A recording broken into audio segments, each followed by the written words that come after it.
Uranium in Copenhagen, Rasmus for food, and Soren the dance.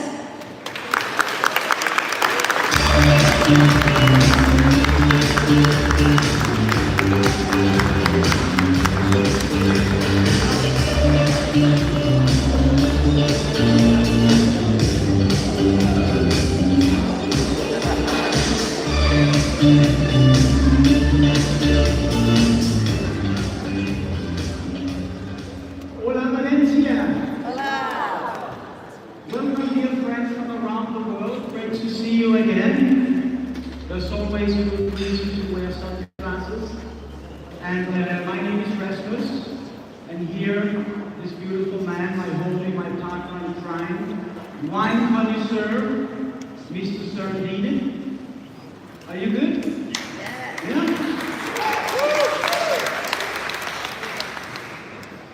You feel energized? Ready? Alright, let's enjoy it.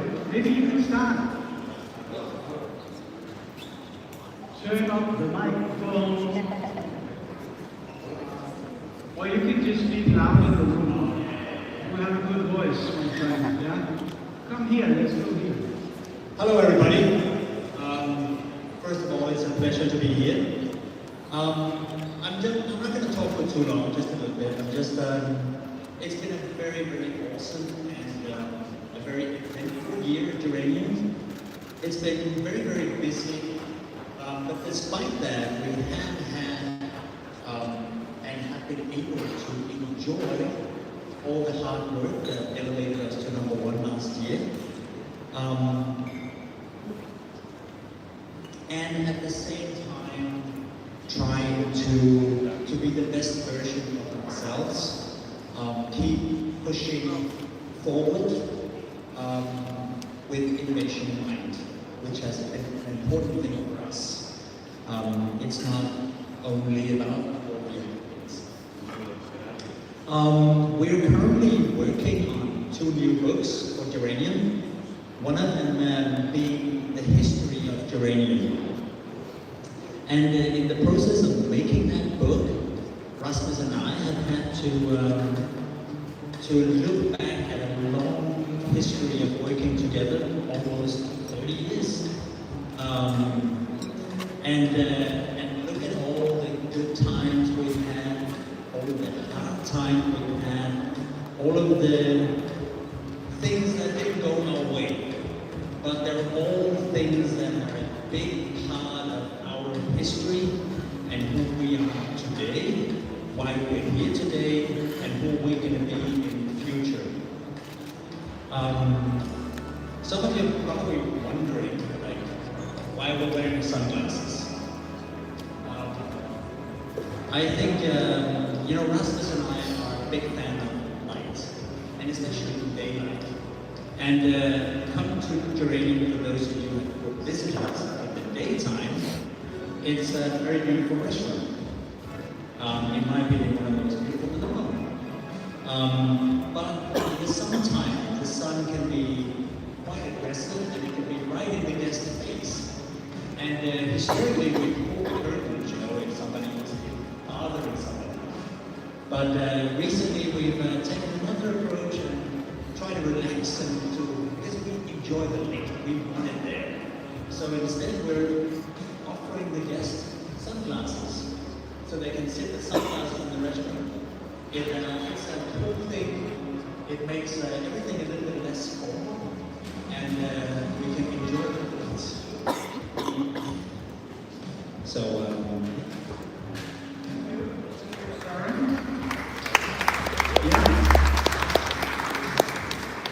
And I think it's time to say that it's not about the accolade, but it's how to create deep and complex layers in the cake. Win, sit, check in, let's begin. It's about how much of life you are able to take in.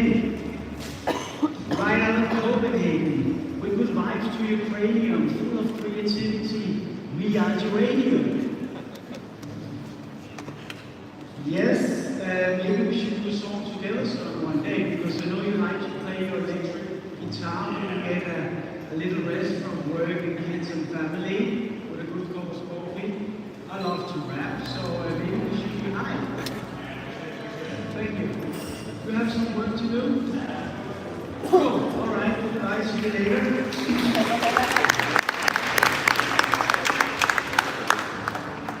The year 2022, which was actually last year. Monday, 19th of July, London. I was holding Sarah's really sweaty hand. I was holding my breath. The room became silent, and I could hear my heart beat. Geranium was called out as number one, and a dream came through. Looking back, I'm so grateful I could share that beautiful moment in time with all of you. Thank you.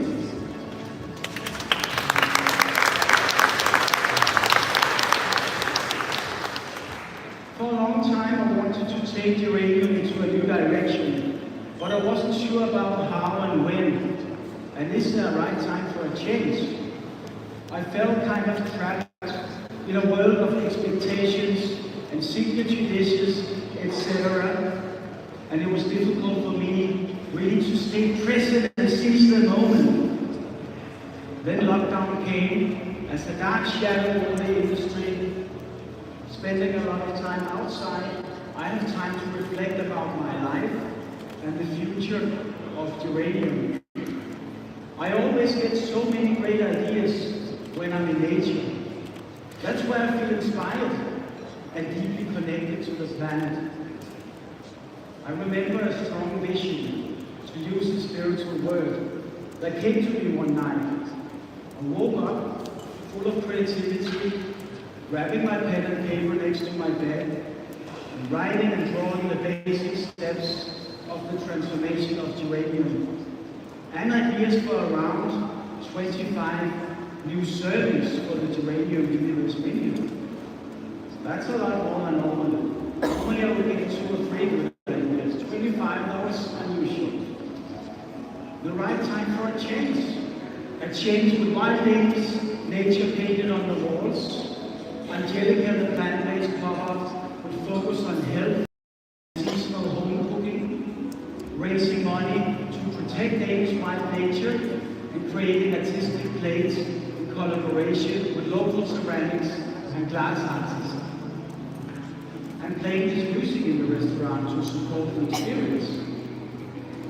But first of all, saying goodbye to all of our signature dishes and creating a brand new menu with determination, creativity, and an open mind. I remember I was sitting alone one day in the dining room, just before the reopening, writing down the new menu on a blank paper for the first time, and feeling a really strong sense of freedom. Since we reopened, a lot has already changed. The season had a greater influence on the menu now, and we work more intuitively. I'm a very curious human being, and I want to explore all aspects of this complex and beautiful life that we are given. But I'm not alone today. I'm here with my amazing team, and I can see they're starting to setting up some of the newest additions to the menu. And I would love to introduce you to Lola, my sous chef. Lola is from the countryside of Mexico. Great to see you, Lola.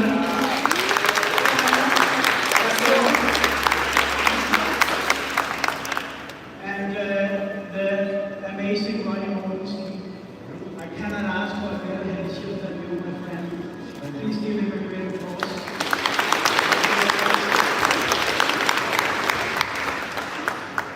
And I think we should start with a Danish tradition. Sider snaps. You know the Sider snaps.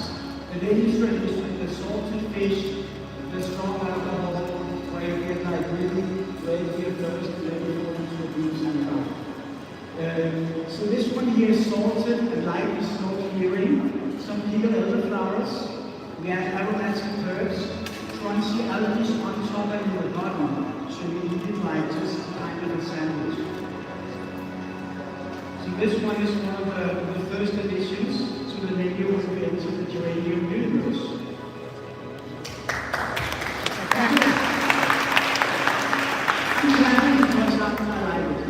And I like the way you put into it. The next one here is very delicious as well. This is Zeus gold caviar, also a dish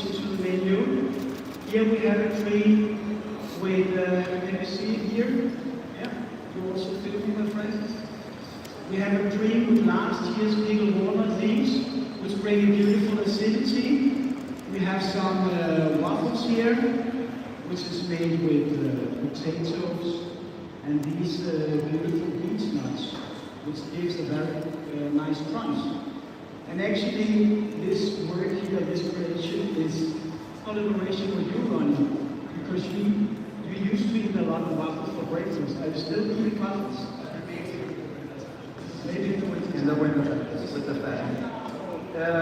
Not that often it happens, but we do a lot of jams and some ice cream and fresh berries. Depends on the fruits.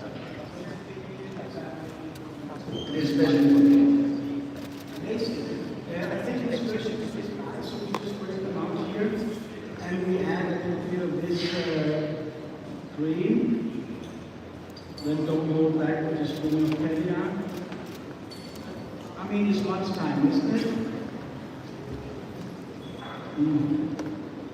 Nice acidity, crunchy hot waffle, fishy nutty flavor from the caviar.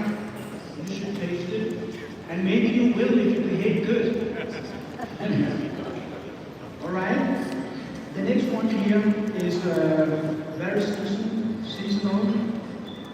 Have no fear, the asparagus season is right here, and we need to work with it right now because next week, I think it's Friday, it's a midsummer in Denmark, and the season is officially over.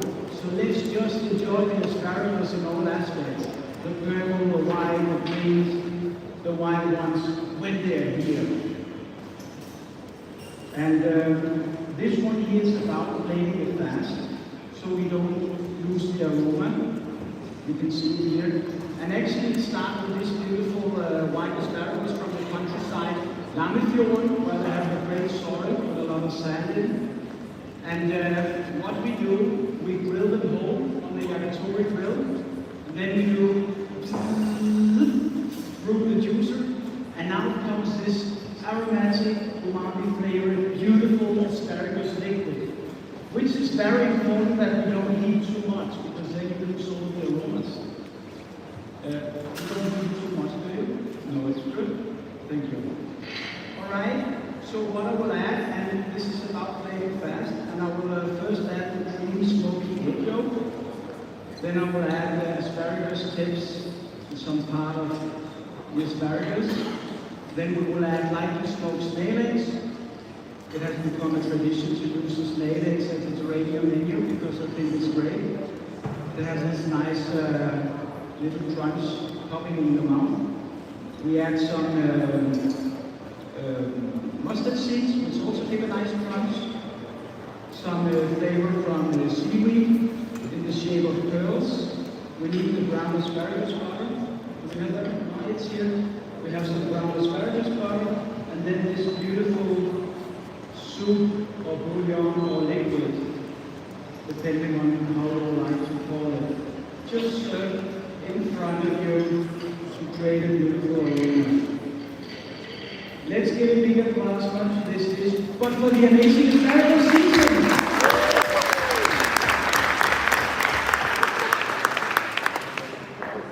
So the next one here is a dish really based on simplicity and humble ingredients. The ingredients is squid, is infused with potato, it's infused with yeast and kelp. We have some of it here. And I think this is the closest I've been to Japan. I love Japan and I really want to go and explore Japan one day. And I'm going to spend a long time when I finally go there. But what we did in my, as I remember as a child, we used to eat with chopstick, even like carrot and vegetables. And I like the refined way of eating with chopsticks. So this is the light smoked and grilled squid, laced with yeast, laced with potatoes and kelp. And we just clean it before we use them. Chopsticks goes here. And then I have some powder here. Powder with dried yeast. Powder with sea lettuce. to get a nice ocean flavor. And then powder of grilled and dried squid. Simplicity, 4 ingredients. Thank you.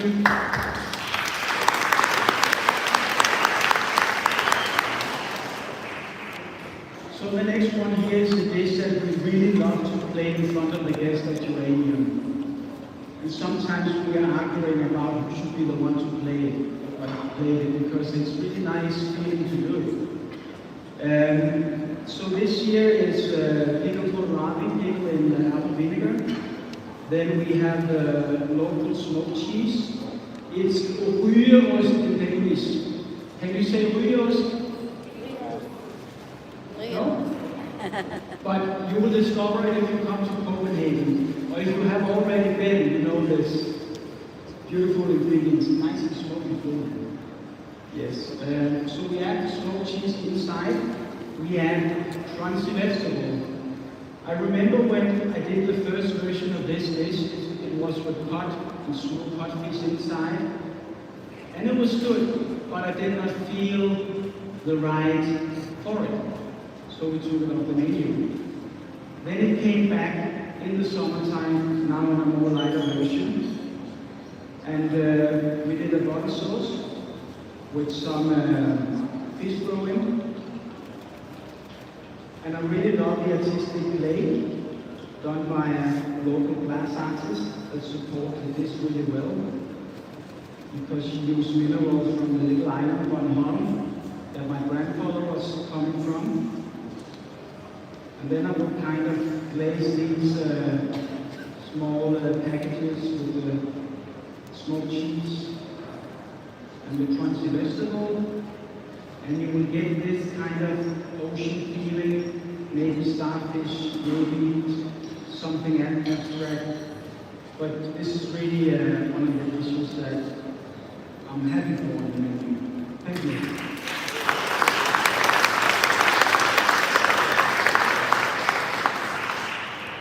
The next dish here is very important for us.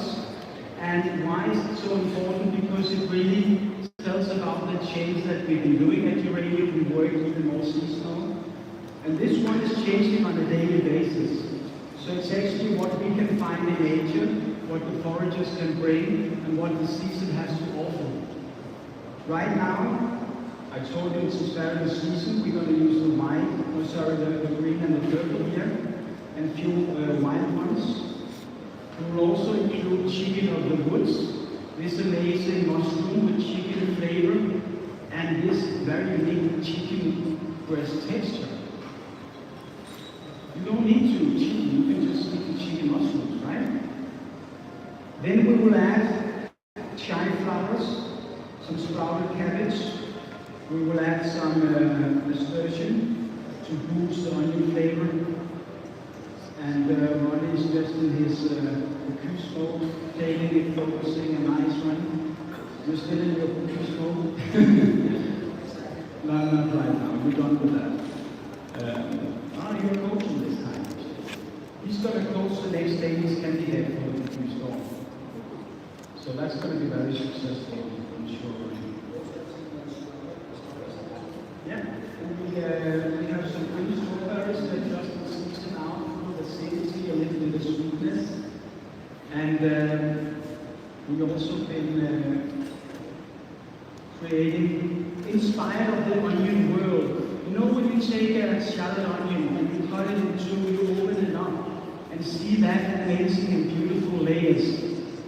That's totally artistic. So we want to take the inspiration from the nature. We've been creating this one inspired of the onion world. So it's basically crispy caramelized onions with sea salt on top. We're going to place it on top. The sauce is leftovers of asparagus. It's an oil based on white forest garlic and aged Danish cheese. This is the last salted course on the menu right now at Uranium. And I will just add a little spoon of this. And I really love the way everything, I'm sorry to say, but I really love how everything connects and comes together here. It's like the plants are reaching out to the light. And that's how it should be, because that's reality, right? Plant needs water and light. So this is a really beautiful last saving course on the video.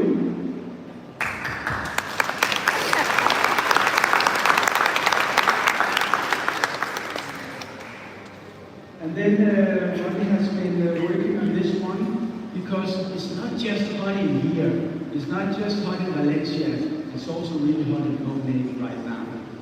So we are creating the link between the salty and the sweet world with a cold soup made from rhubarb and just rhubarb, yeah, sugar, yes.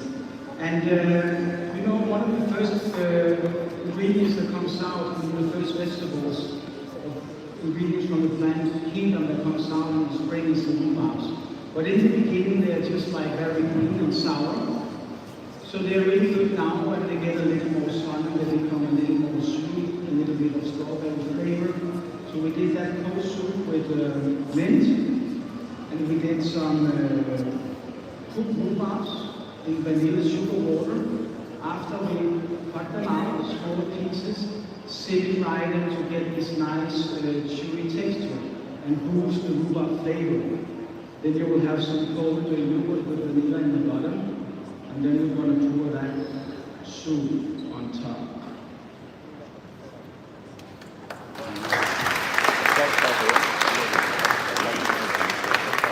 And the next serving here, I think I will put it next to you, Ronnie, because you've been the main character behind this one.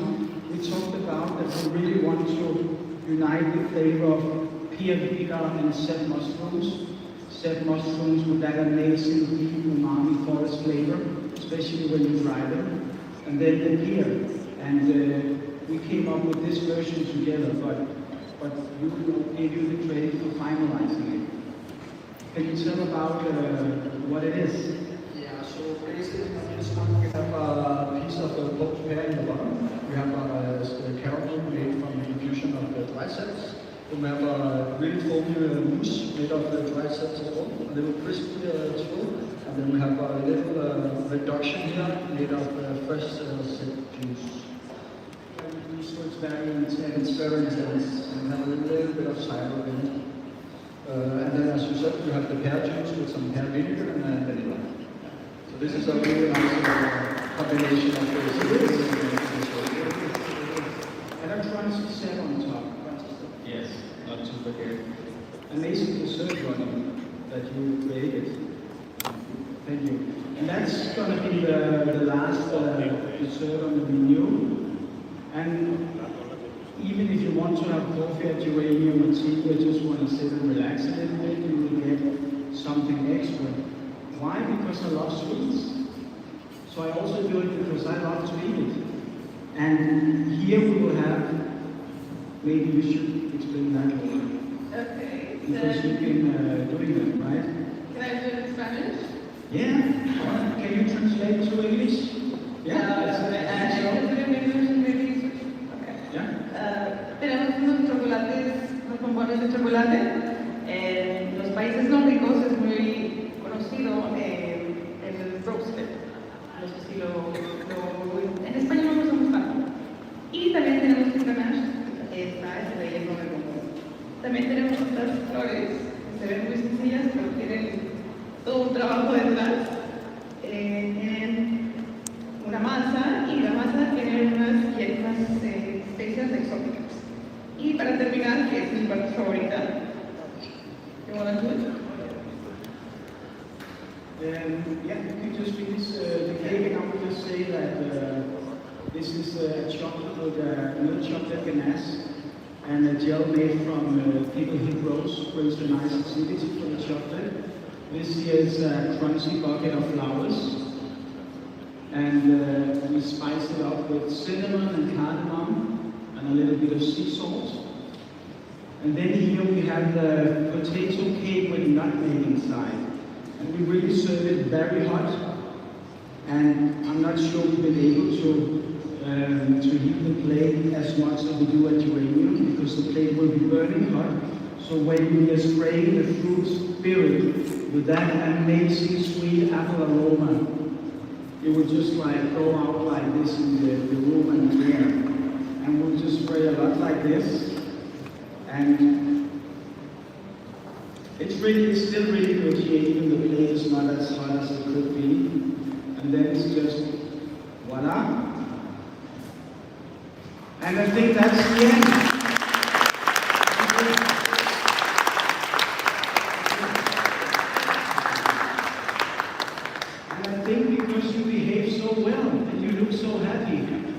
We will serve you a little taste of what we have on the menu at geranium right now. The concept is sharing will be caring, or caring will be sharing. So I want you to come up here. Maybe you can divide it too. That will be enough for everyone. And you will taste the waffles, break them in small bites. Add a nice spoon of candy on top and the cream with the king warm leaves. Yeah? So we have it here. If you want to taste. Otherwise, don't eat them all. Thank you. Thank you, Brian. Thank you, Mona. Thank you, Sarah.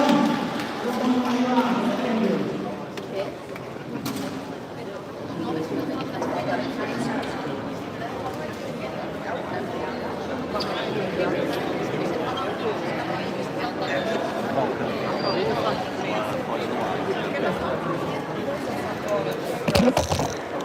Without fighting.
Changing World 2023 from Amal in Marrakesh, Laura Fitzgerald Valencia.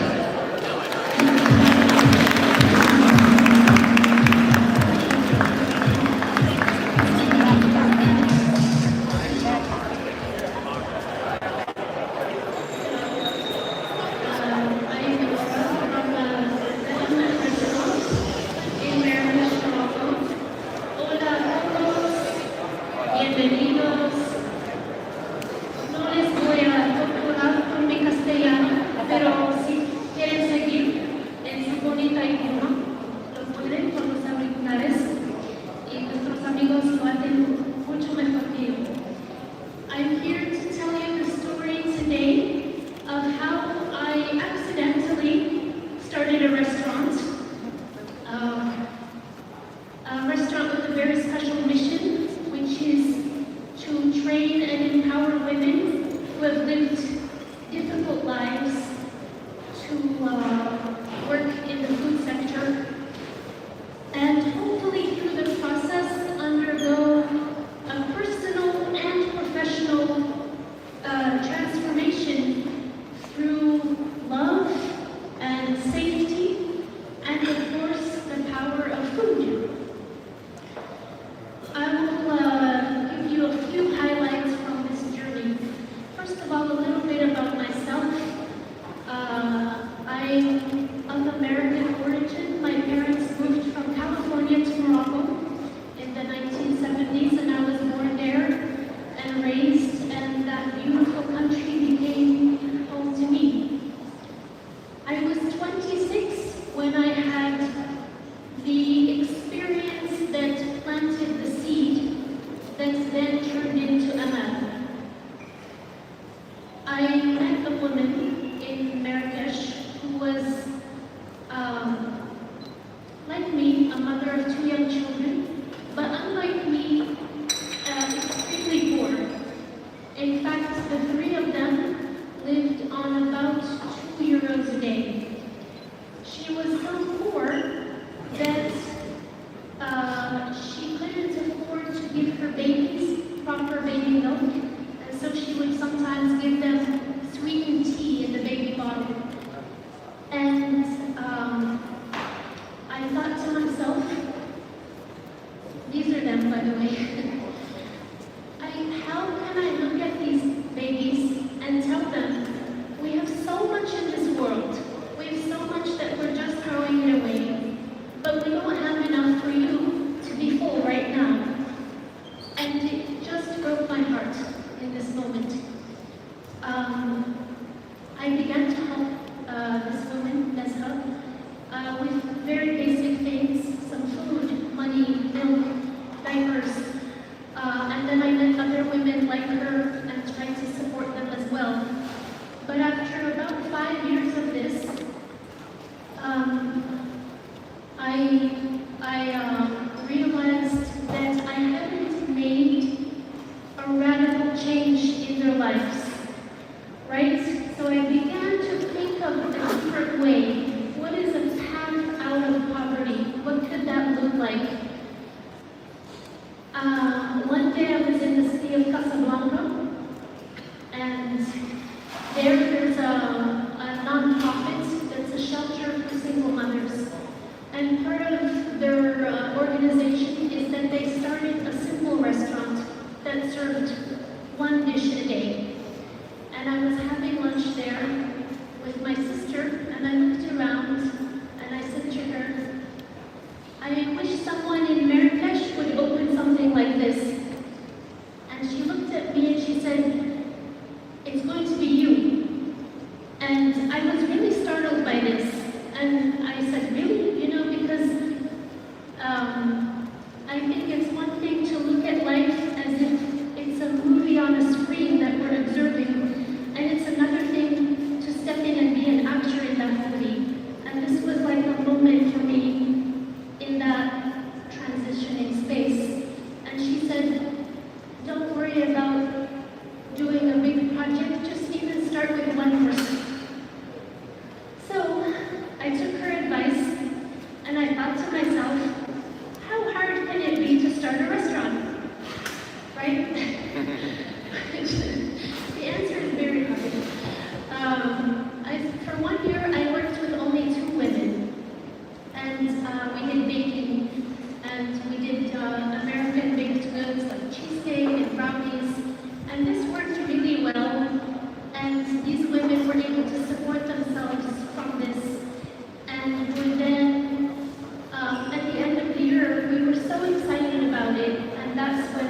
decided to jump in and really do the restaurant.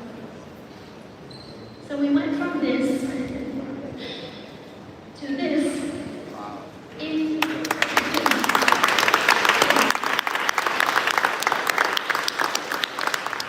and it only took 10 years. Hold on a second.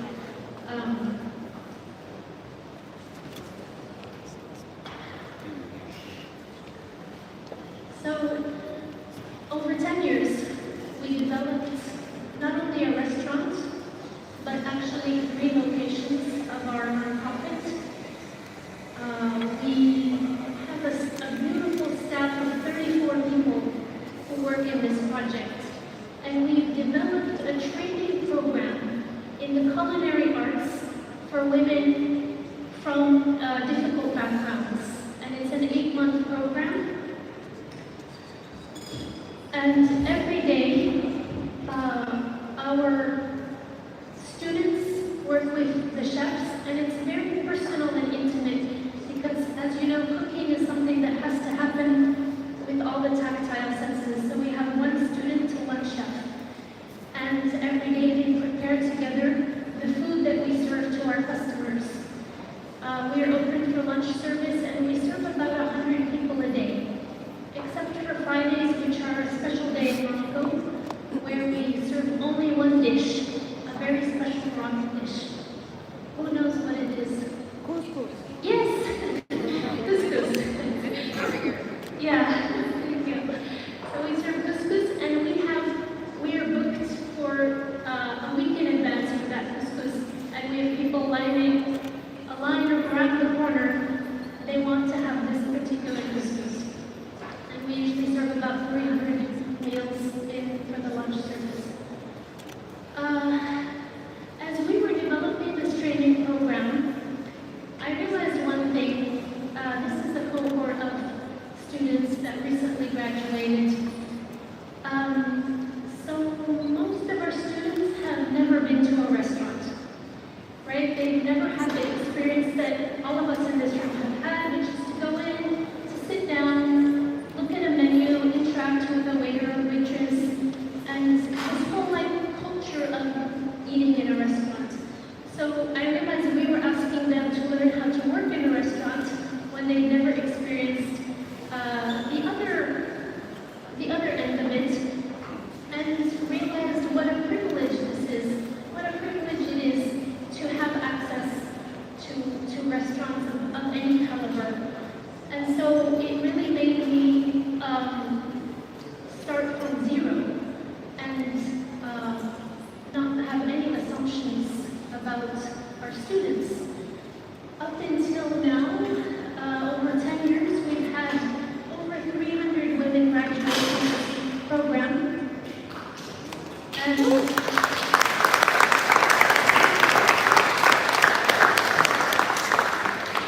then we assist them to get their first job in the food industry, which is really exciting. And for many of them, it's their first job in any formal sector at all. It's a celebration for us, for them, for their families.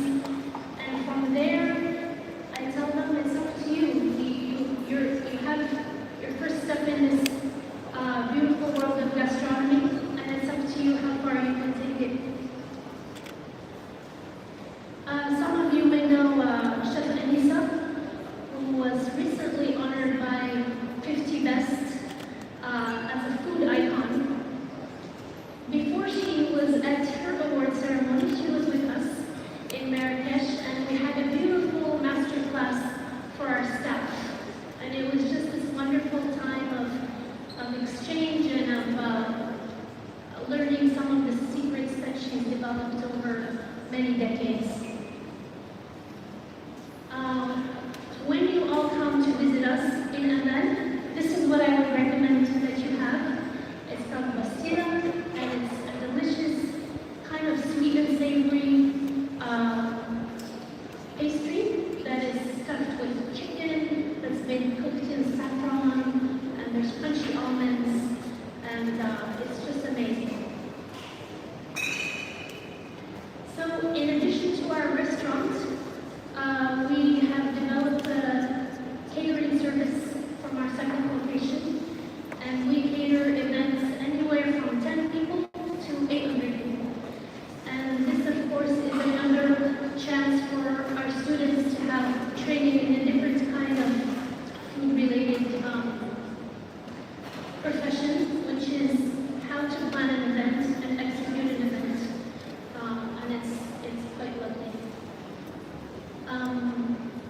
We also have a cooking class for tourists, and there are many tourists who visit Marrakesh, and this is a chance for them to cook one of the classic Moroccan dishes like tagine, or couscous, or pastilla, or something like that. Another project that we started that is very near and dear to my heart is a little cafe that is staffed by some of our students who are deaf. So in 2018, we accepted a cohort of students who were deaf, and it was a really very interesting and beautiful experience because many of us had to learn enough Moroccan Sign Language to communicate with them, especially the sign language of food. And unfortunately, when they graduated, we couldn't find anybody who would take a risk on hiring them. So we decided to just create our own menu, which is a little cafe. And I hope that it will grow and offer more opportunities to deaf people because there are virtually none, no resources or support. This is one of my favorite students who's been through the program, although I don't have favorites actually. But her name is Sandra, and the minute I met her, I felt this strong leadership presence. And whenever they needed a volunteer in the kitchen, her classmates would nominate her, and whenever anybody needed to step up, she would step up. And I was talking to her one day. She was 32 when she started our program, and she was divorced from a bad marriage and had ended up living back with her parents with 2 young children, feeling like she was a burden on her parents and no idea what to do with her life. And she said to me, she said, I feel like I was at a bus stop and everybody got on the bus and left, and I'm sitting at the bus stop. And I think that this is a feeling that maybe a lot of people can relate to. This feeling that other people are living life and participating in life, and that our life is somehow wrong or stuck or not going at the pace that we want it to go. I was very interested to hear that. When she graduated from our program, she got a job as the head cook in a small hotel in Marrakesh. Took over the whole kitchen, and a really good job. Good paying, stable, just a complete transformation of this thing of like feeling stuck to fully participating. And so when I saw her again, I said to her, she'd been working for a couple of years, just doing really well and supporting her kids. And I said, are you on the bus now? And she said yes. And I said to her, I think you're driving the bus. I think not only are you on the bus, but you're the driver.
So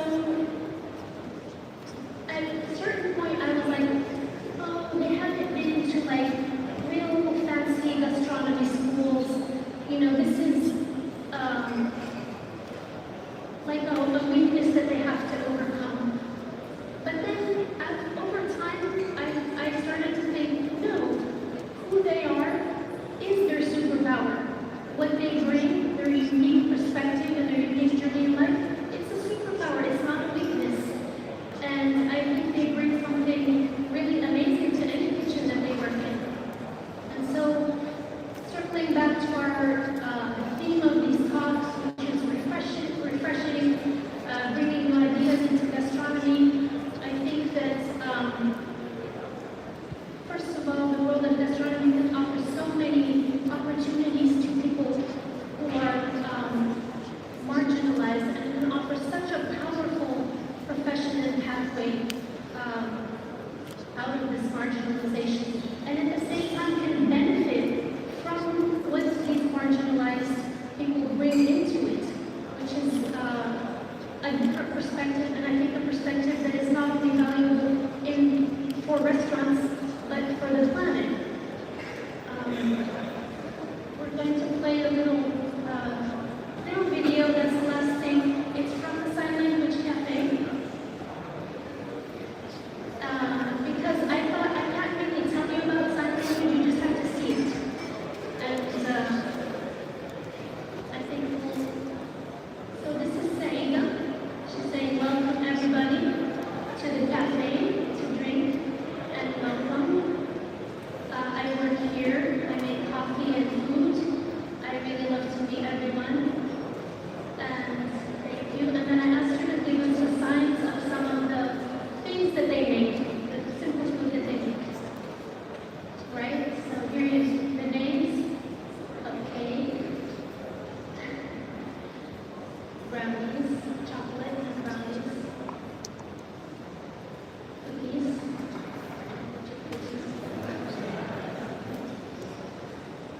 donuts, grilled cheese. And you can see a lot of the signs are very intuitive. Pizza.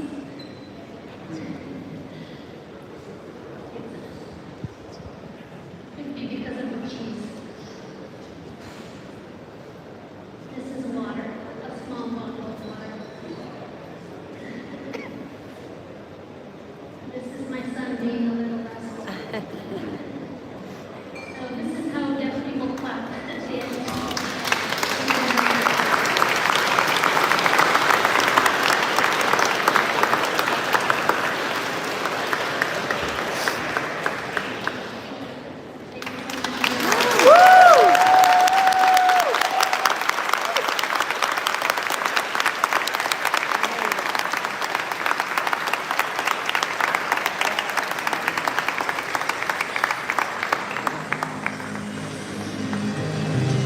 Tengo esta sesión para sostenibilidad, la de la mano al territorio de la cultura, sino que intentamos estar conectados a nuestro deseo.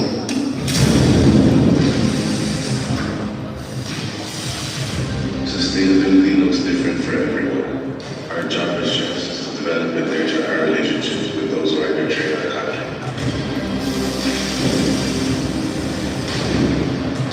When you source from nature, you cook where the garden lives and plant what grows. Peu importe le style linguistique, nous devons nous adapter au progrès. Este es un camino constante y un reto diario que todos tenemos. Deberíamos entender que somos los seres humanos un hilo conductor entre la naturaleza y lo que consumimos. Cooking creates a conversation that is larger than just food. It has a ripple effect and can become more of our daily conversation. La comida siempre nos ha brindado momentos para compartir y para estar cerca. Es parte fundamental de lo que significa ser humano. We are inspiring the next generation of great chefs, and it's our responsibility to ensure that we all can have a life and thrive as humans in this industry.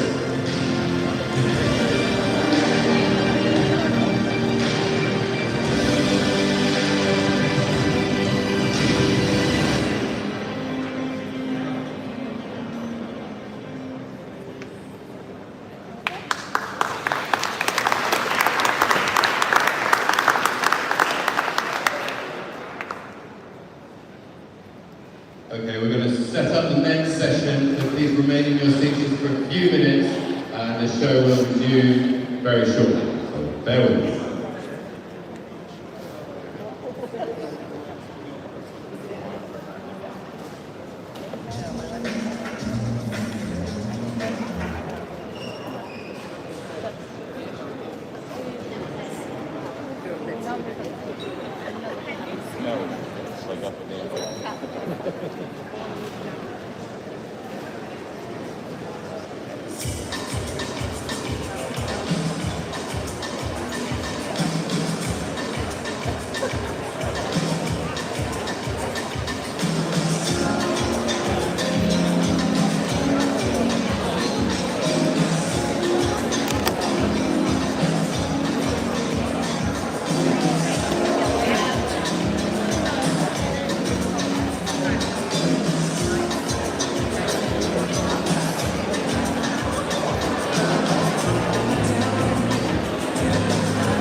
Please welcome Ángel de Oro.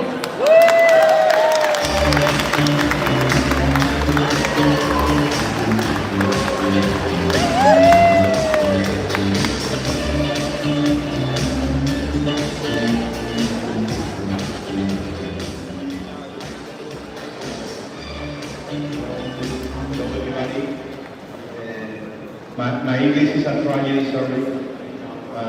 It's possible you put the headphone, please. I'm going to speak in Spanish. Mi nombre es Ángel León. Tengo un restaurante en el sur de España. Es el último pueblo de Europa. Nora, pueblo de Nora, Marruecos. Está enfrente de donde vivo, solamente nos separa 1,5 kilómetros de agua del estrecho de Gibraltar. Y os voy a contar, si es posible, que me pongan la presentación para contaros un poco mi historia, la historia de La Poniente, un restaurante muy pequeñito que se abre en un pueblo que se llama el Puerto de Santa María. Empezamos haciendo un restaurante donde solo cocinaban los pescados que nadie quería, los pescados que se tiraban por la borda de todos los barcos. No cocinábamos ningún producto. La palabra producto, ¿no? ¿Qué significa hoy en el siglo XXI, ¿no? Años más tarde de estar durante 8 años en un restaurante de 150 metros, donde estuvimos a punto de cerrar porque nadie entendía hace 16 años la palabra sostenibilidad, donde había muy poca sensibilidad con la naturaleza, donde nadie veía el valor que tenía lo que hacíamos. Tengo la suerte de enamorarme de un molino de marea, un molino donde se utilizaba para poner el grano con las fuerzas de la marea, un molino que estaba abandonado. Y tengo la suerte de trasladar a Poniente a un sitio abandonado en una marisma, donde hicimos la restauración de un molino con 2 siglos de antigüedad. He tenido la suerte de cumplir sueños porque la vida me ha regalado cosas que jamás estaban escritas en mi vida. Quizás la situación de donde estaba mi restaurante siempre pensaba que no podíamos contar al mundo nuestro trabajo. En todo este tiempo, la verdad es que mi historia empieza de pequeño. Siempre he sido un psicópata del mar, una persona obsesionada con el mar. Desde chico salía a pescar con mi padre y a mi madre no le gustaba limpiar el pescado y era yo el que lo limpiaba. A partir de ahí empieza una relación de amor muy fuerte hacia el mar, donde, si os digo la verdad, me gustaba, yo siempre decía de pequeño que o iba a ser marinero, biólogo marino, o que iba a tener un restaurante, ¿no? La vida me ha regalado cosas maravillosas, pero sobre todo la oportunidad de estar en una situación inédita, un lugar donde pude hacer la restauración, donde se tiraba la basura de mi pueblo, donde todo el mundo tiraba la basura. Tuvimos la suerte de restaurarlo todo y convertirlo en un parque natural con el tiempo, donde hay vida, donde hay pescado, donde hay algas, donde hay muchísima vida.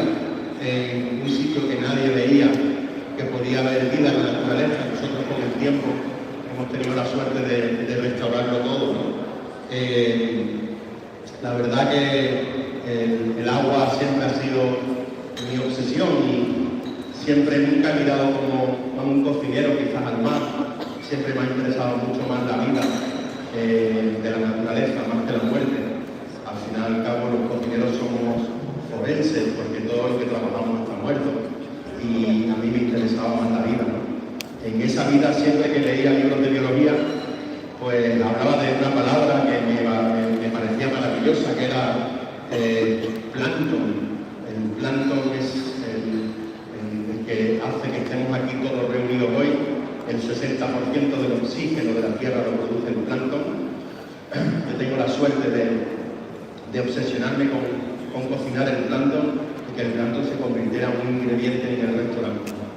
Al final lo que hicimos fue montar una granja de plancton marino. Lo que hacíamos era coger de células de plancton marino en el mar y sembrarlo en la tierra, en la agricultura, y hacer una reflexión que al final el plancton solo necesita luz, agua y temperatura y fotosíntesis.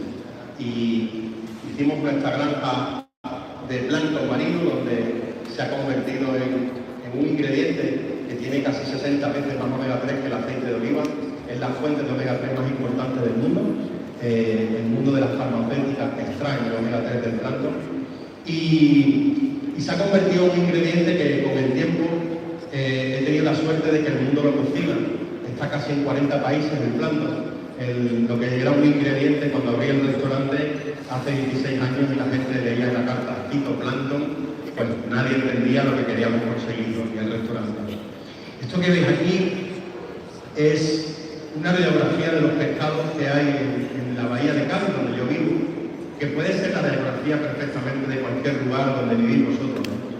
Yo siempre me preguntaba como cocinero, como amante del mar, ¿por qué cuando llegaba a un restaurante todas esas especies que pescaba con mi padre desde pequeño, cuando llegaba a un restaurante nunca estaban esas especies?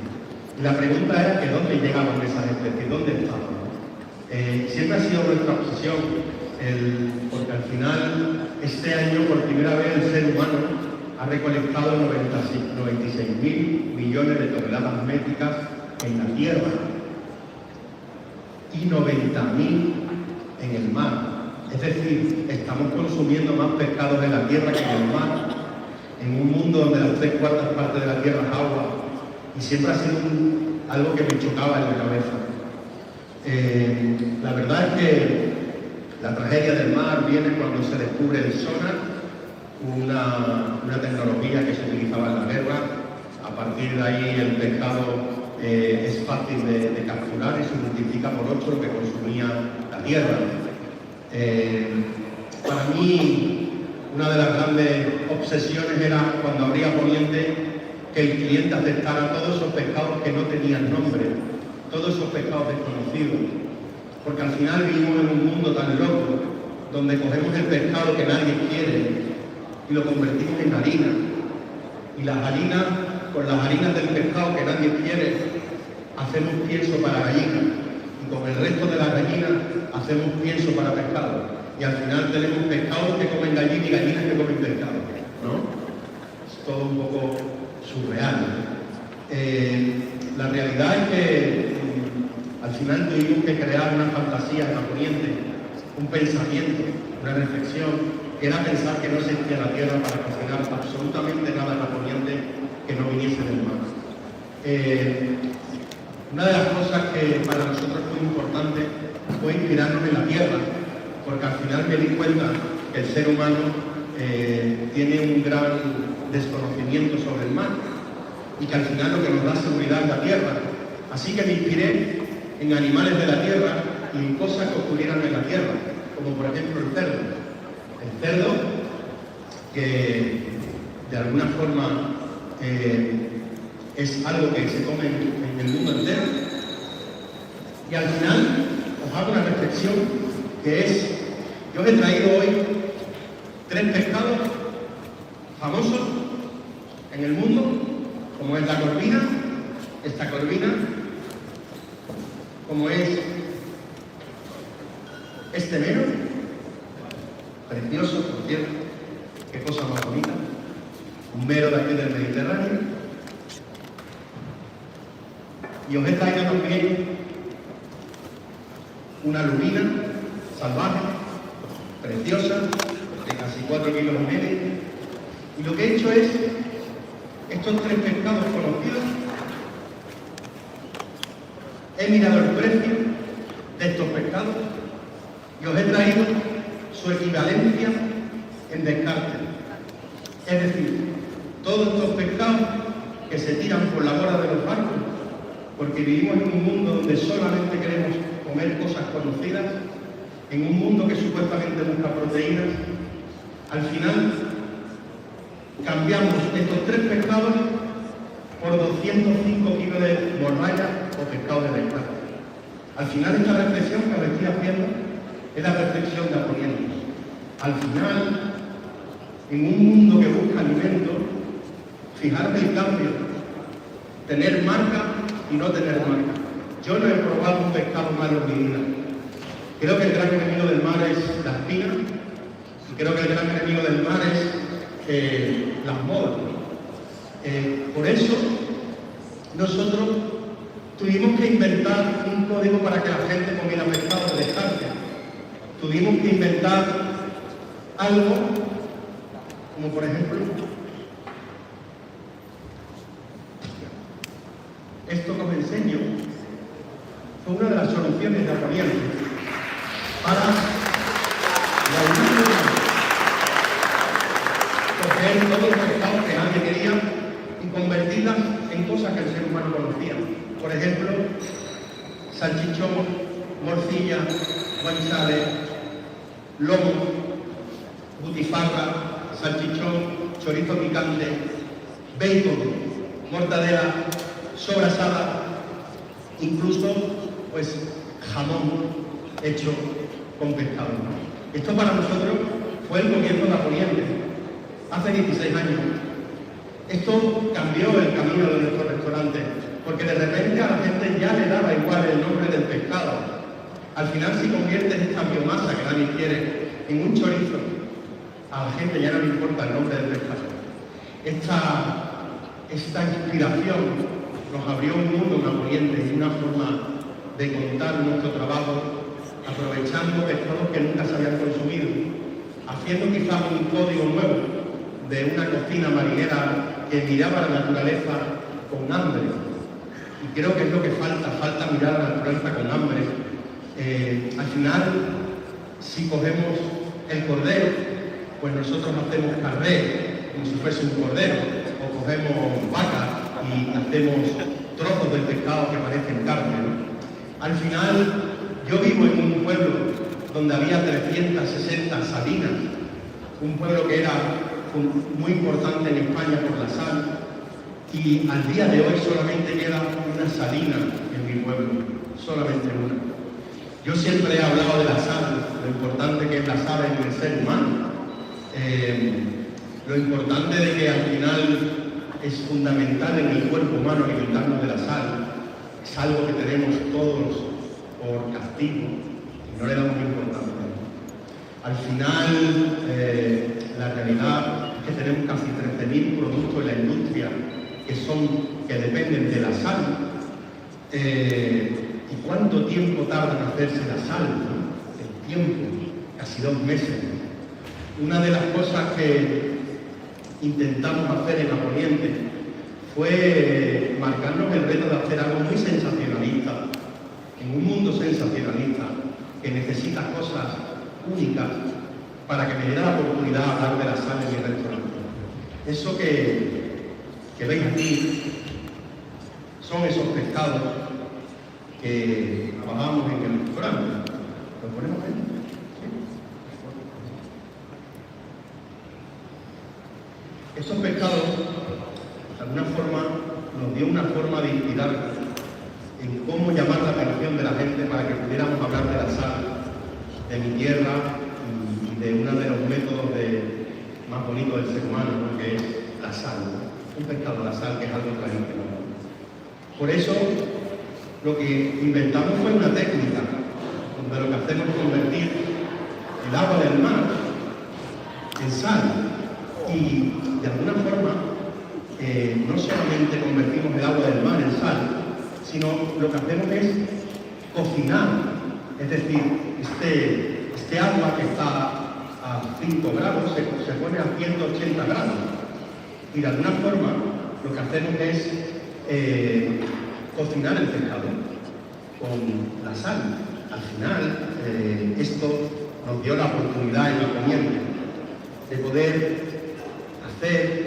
poder hablar de la sal y de algo tan sensacionalista que todos los clientes grababan cuando llegaba este momento. A nosotros nos daba la oportunidad de poder hablar de nuestra tierra y de una de las técnicas más ancestrales del ser humano, que es la sal. Esto tardará alrededor de unos 10 minutos en cocinar y de alguna forma nos dio la oportunidad de hablar de una nueva técnica hecha en la Poniente, pero sobre todo la oportunidad de poder hablar de una de las cosas más importantes del ser humano, que es la sal.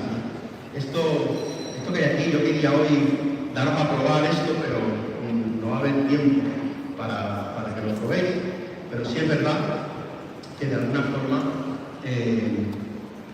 nos dan la oportunidad de poder seguir hablando de la sal y de nuestra historia, ¿no? Que al final está conectada con la naturaleza. Una de las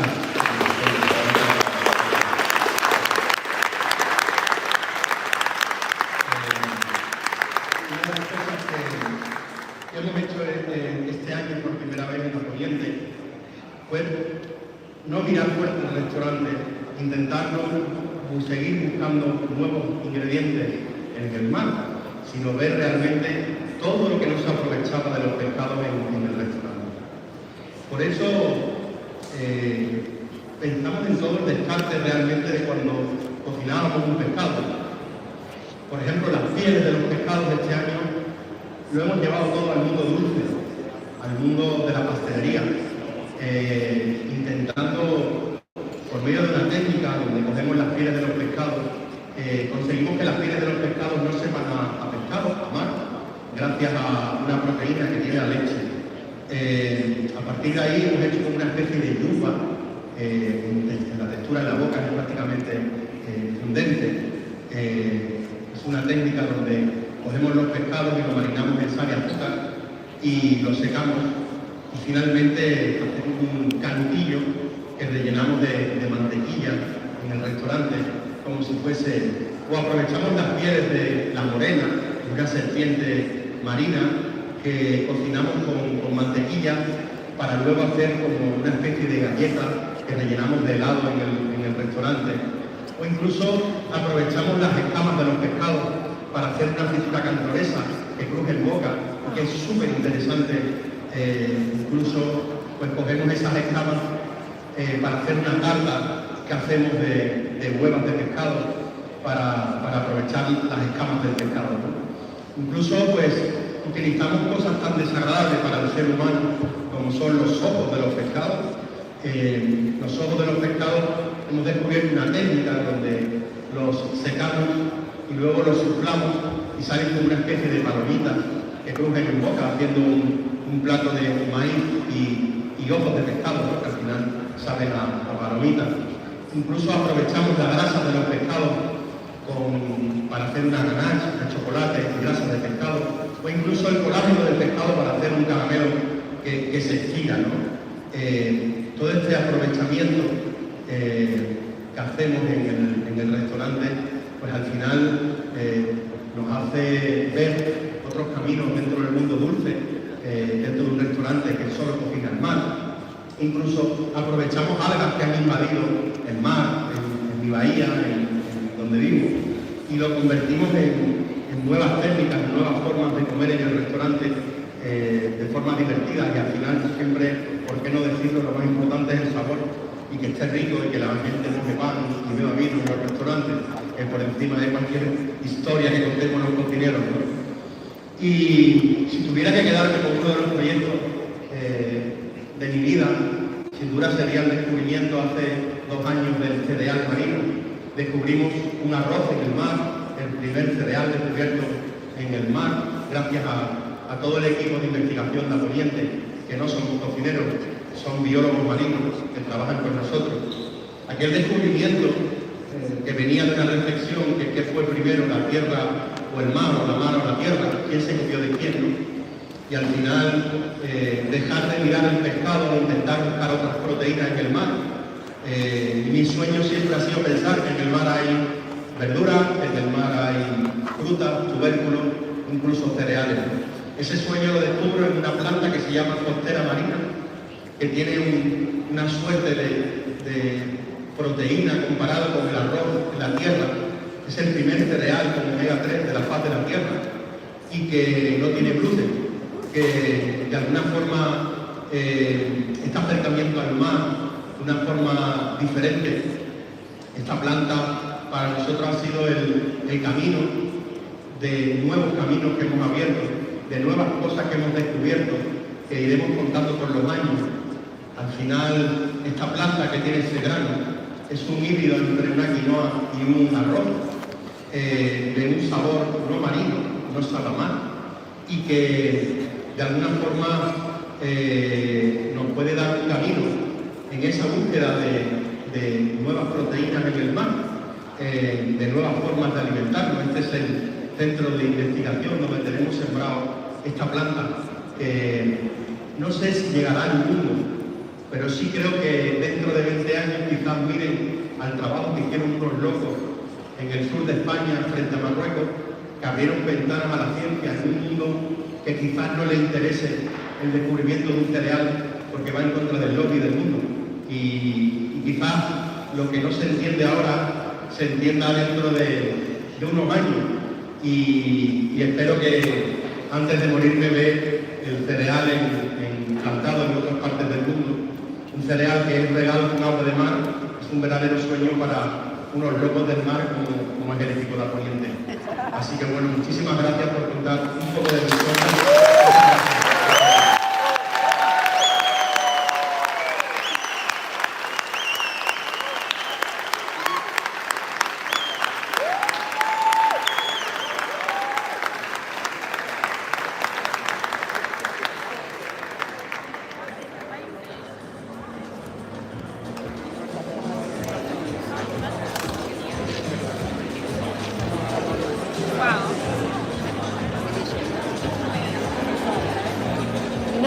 incredible. That's like insane. Like incredible. I can't believe he's doing like cereals and caramel. It's amazing. He's so clever.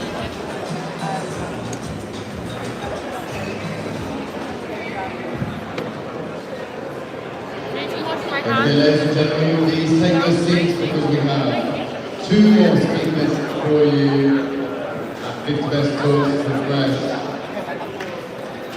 So please take your seats for the next session.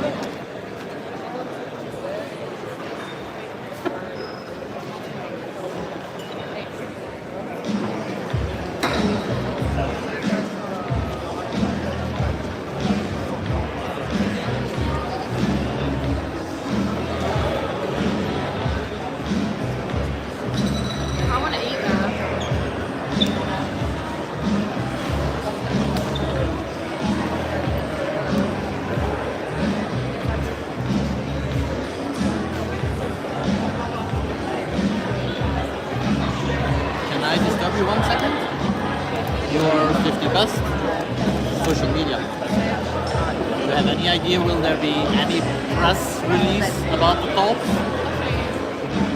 No press release. No press release. Okay. Because I did not have the translation to the sort of code.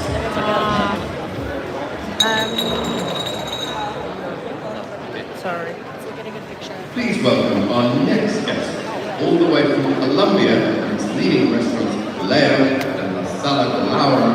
Put your hands together for Laura Hernandez Espinosa.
Very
water.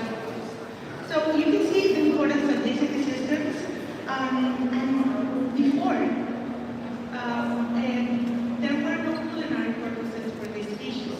We run a project with the Biological Research Institute called Institute of Humboldt, and we got to see that the bioreserves were useful in astronomy. And that's exactly what we did, not only in our kitchen, but also now in our destinations. What we do is we use two different species. It's laurel and gooseberry of the Paramo, but wait a minute, this is just a colloquial way that peasants find to call something that only exists there. Because Paramos, from 10 different species that you find them, only 6 are endemic to the territory. So we use these two ingredients to make Paramo, and you will get to try it now.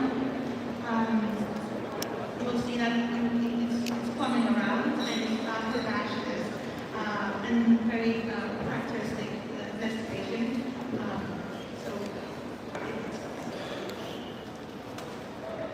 Second is at the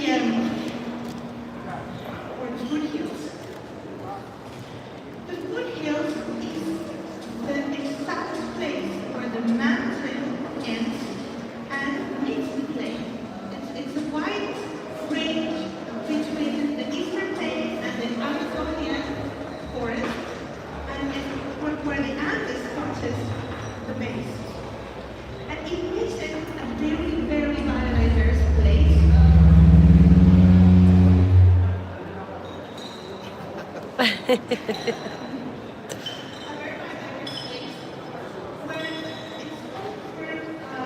More than 11 groups of indigenous groups that to whom the foliage is a very important element of their daily life, used for healing, used as medicine, as an ancestral tradition, but also to keep conversations on politics, conversations on important subjects for the communities. That's why we use the cocoa leaves and also the cacao leaves, because most of both cacao aroma, the aroma of cacao, the best in the world, I would like to say, that it comes from this, comes from the desert. So we took two different ingredients in order to translate how the foothills taste for me, but hopefully for those who also are related. This is a label. The labels are collabs, art collabs with Noemi Perez, one of the most important artists in the world. We have decided to make a different interpretation of this time, not by a sommelier, but by an artist. So it's part of the bottle. Okay, so beaching. So we haven't made this, but I thought it was very important to talk about beaching, because beaching is more than an entertainment.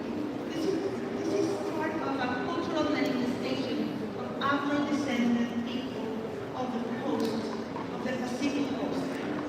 And if you see the Pacific coastline, this is impenetrable jungles, mighty rivers, 2,000 species that are endemic to these areas, flora and fauna.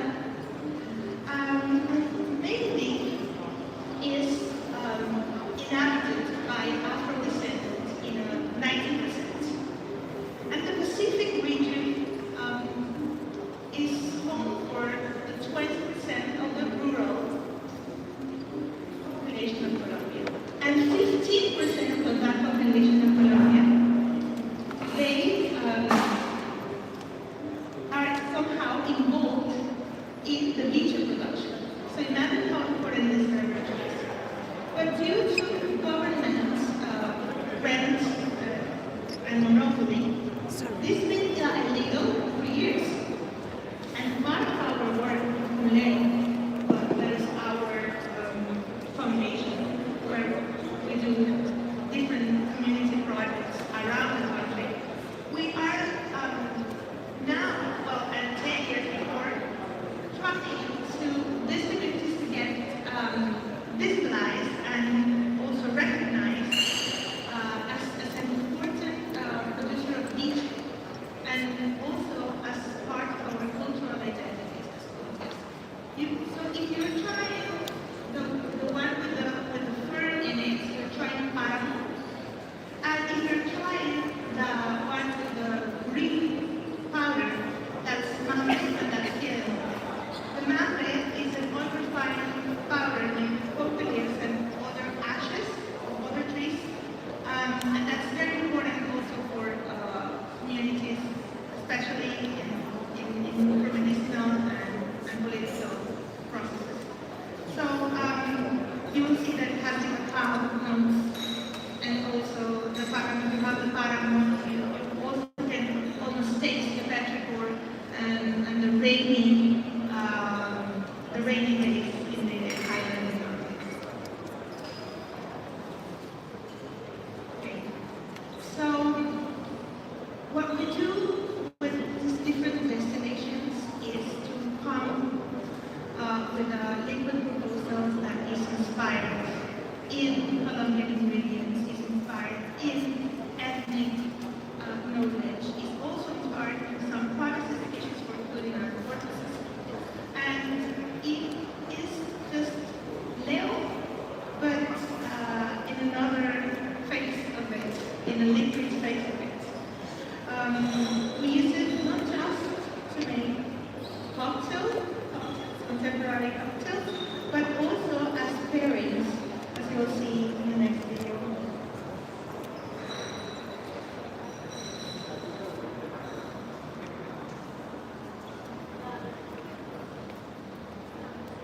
So being coherent with what we do,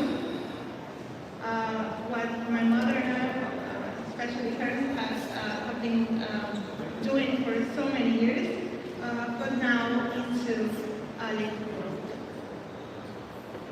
So thank you very much for listening.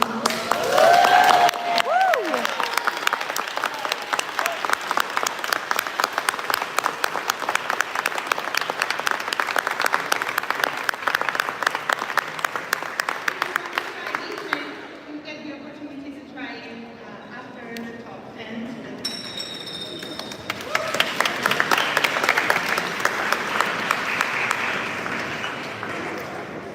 For the final session of 50 festivals, let's hear it for Jordi Roca and Alejandra Rivas. The best of the best restaurant is the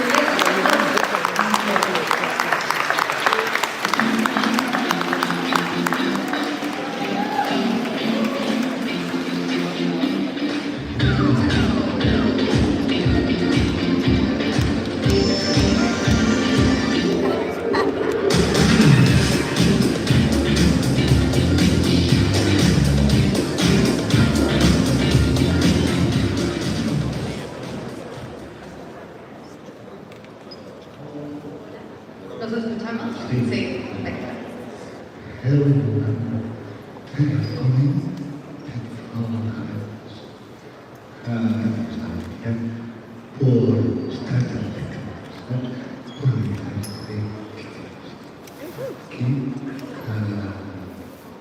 I try to speak to English. So, I use and I am just ready to speak. And I can will here for speaking.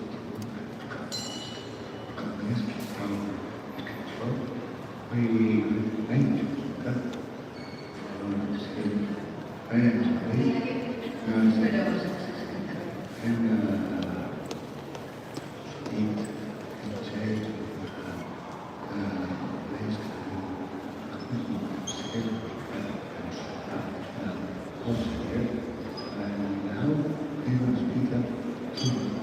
Vale, ¿te puedo presentar yo?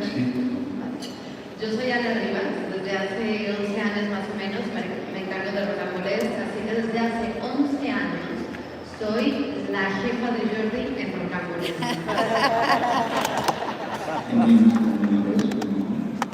Bueno, ok. She's 80s. She's famous. She's famous. I become Years ago, so quite a time.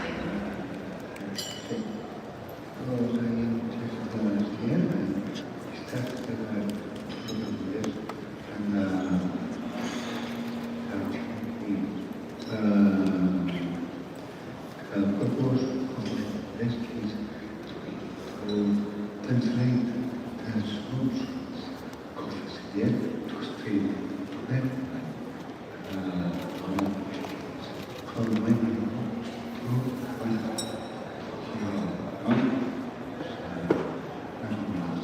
I really and I still interpretation.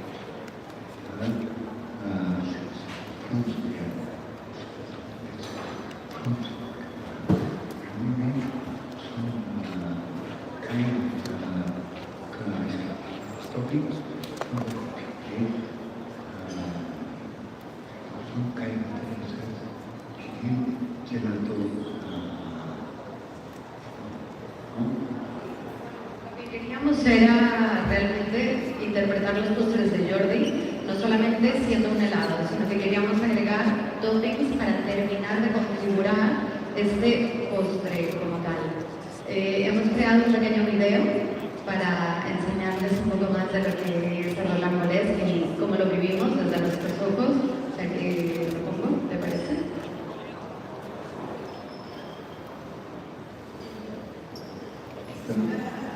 Uh-oh.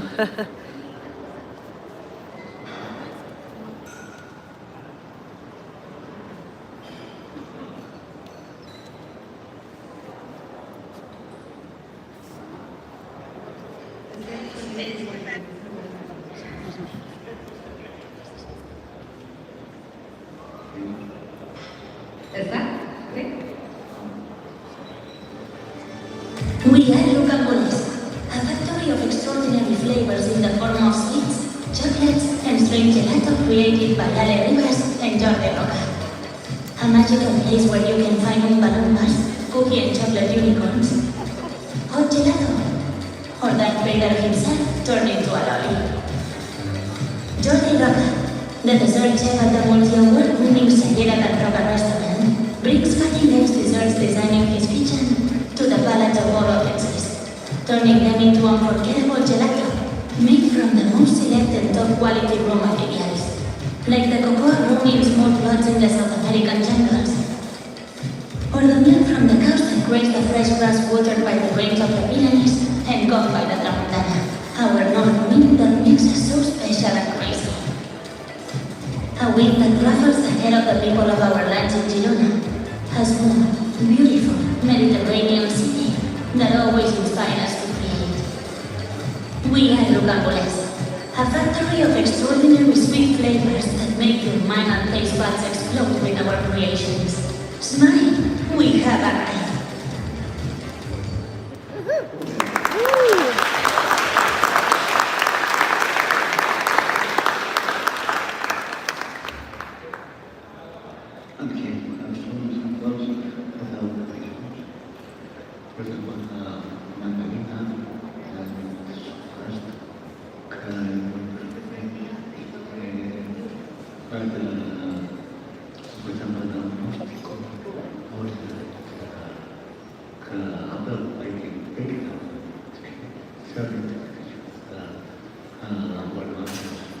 Cake, some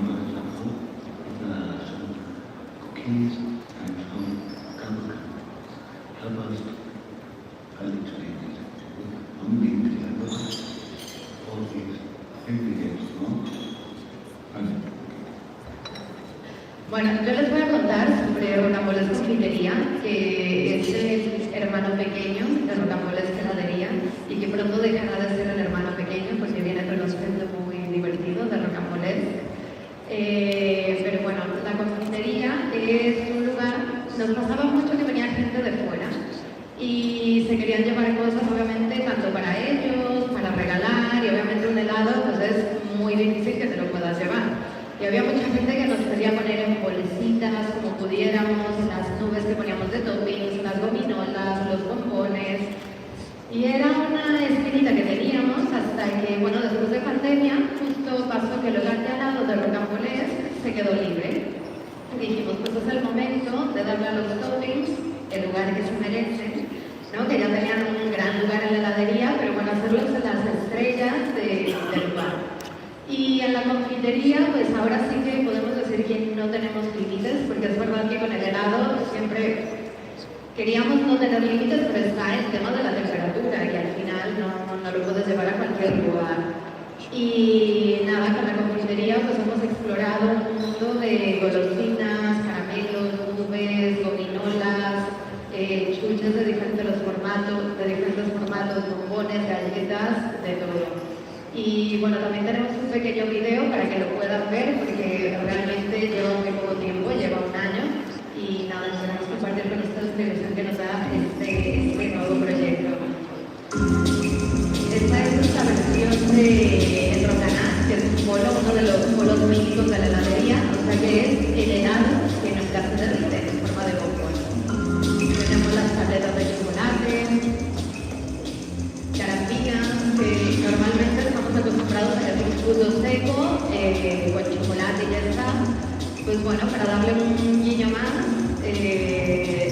las tenemos de gominolas, con chocolate, por ejemplo, con leche, toffees, aquí ven a las palumpas ayudando a llevar todo.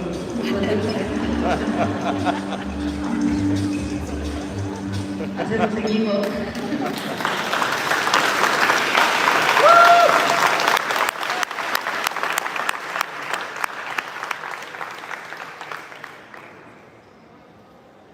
Y bueno, esta es la confitería que está justo al lado. Lo que queríamos era que fuera muy mágica, muy dulce, teniendo obviamente su propia personalidad, siguiendo el estilo de lo que es Rocambolés, pero que realmente tuviera una identidad propia. Que si quiere viajar la confitería sola, lo pueda hacer, acompañada o sola.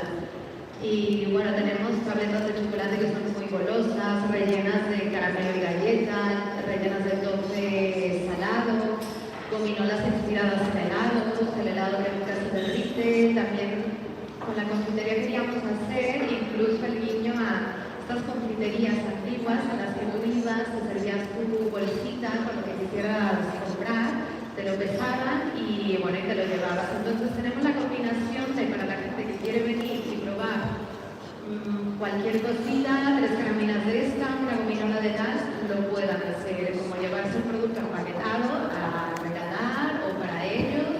Y nada, estamos súper contentos porque ha tenido una acogida muy bonita, y que eso pues nos permite ahora sí que abrirnos a cualquier idea loca que tenga aquí el señor. Yo llevando la tierra de calle al terreno de los visitantes. Y bueno, antes de contarles una noticia que tenemos, me gustaría comentar, hace un año abrimos nuestra primera tienda en Estados Unidos, en Houston en concreto. Bueno, tenemos una en Barcelona, en Girona, próximamente otra, y ahora les contaremos. Y bueno, el año pasado abrimos en Houston, y no quería dejar pasar la oportunidad de contar el proyecto de Estados Unidos, porque en este proyecto tenemos el compromiso de al menos tener el 30% de la plantilla con diferencias neurológicas, y además el 50% de los beneficios se va a una fundación que hemos elegido, que es una de las fundaciones que nos ayuda con todos estos chicos. Por lo que yo siempre digo que tenemos 2 proyectos, uno que Rocambolés funcione con la misma calidad, los mismos valores, como lo hacemos desde aquí. Absolutamente todos los productos se envían desde nuestro operador central de Girona hasta Houston. Cuando comenzamos con esto, desde la Cámara de Comercio nos decían que era una locura, que cómo íbamos a exportar más de 70 productos, que era una barbaridad, y más comenzando con Estados Unidos, que ya sabemos que las regulaciones son tremendas, FDA, un montón de procesos, y bueno, al final lo hicimos y estamos súper contentos con el resultado. Pero lo más bonito también es ver a los chicos de la tienda que no es como que queremos a personal de relleno que esté ahí sino que realmente los queremos hacer partícipes de este proyecto. Y con este proyecto, pues hacer que más gente se anime a tener personas de diferencias neurológicas en sus lugares, porque estamos en un mundo que cada vez nos damos más cuenta de que somos más las personas que tenemos diferencias y que no hay otra manera más que integrarlos, estar en este mismo mundo compartiendo con ellos. Y no solamente es a estas familias que integramos, sino que también los chicos que trabajan con ellos se han hecho tan conscientes del proyecto que al final pues, lo comparten con sus casas, lo comparten con sus amigos y pues es ¿no? poniendo un granito de arena, todo va sumando para hacer un mundo más inclusivo. Y volviendo a las noticias de obviamente.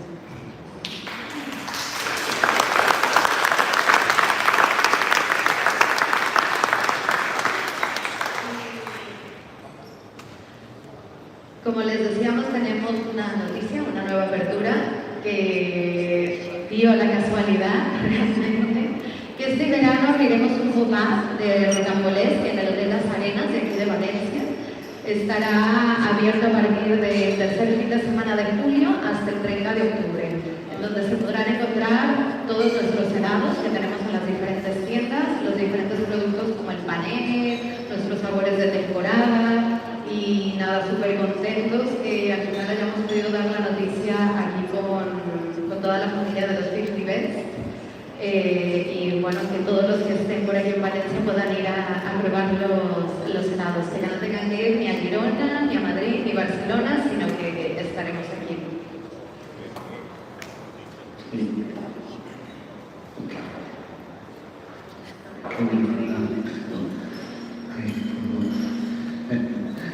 Io credo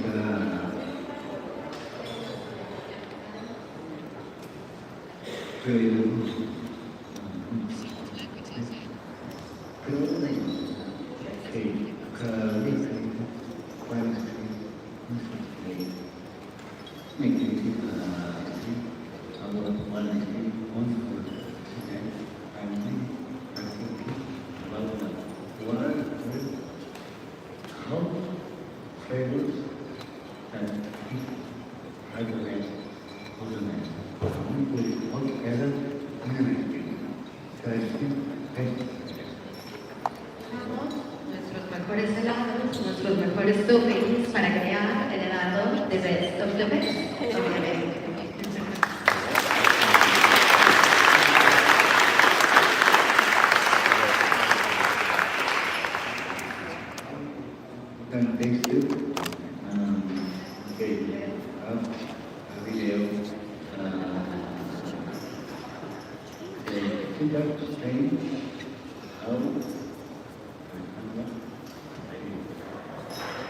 Como Alex, Jordi y todo nuestro equipo, que somos muchos, creamos el helado, que al final rocambolesque no es solo Jordi, no soy solo yo, sino que hay un equipo detrás para poder hacer realidad todo lo que a este hombre se le ocurre.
Pues es un helado que nos encanta. Bueno, es una combinación de dos sabores. Uno es un sorbete de melón blanco, guayaba y rosa. El otro es un helado de vainilla, de azahar, rosa, canela. Y después de toppings tenemos el algodón de azúcar, un colibrí de chocolate con leche, una esfera de agua de azahar y pensamiento, combinadas de arándano, vainilla y bergamota. Ustedes dejan alguna, sí, y la nube de violeta. Y ahora podéis ir a refrescar de la cultura. ¿Qué es lo que hacéis? tenemos un pequeño lugar en la cocina para que lo podáis probar todos. Para refrescarse.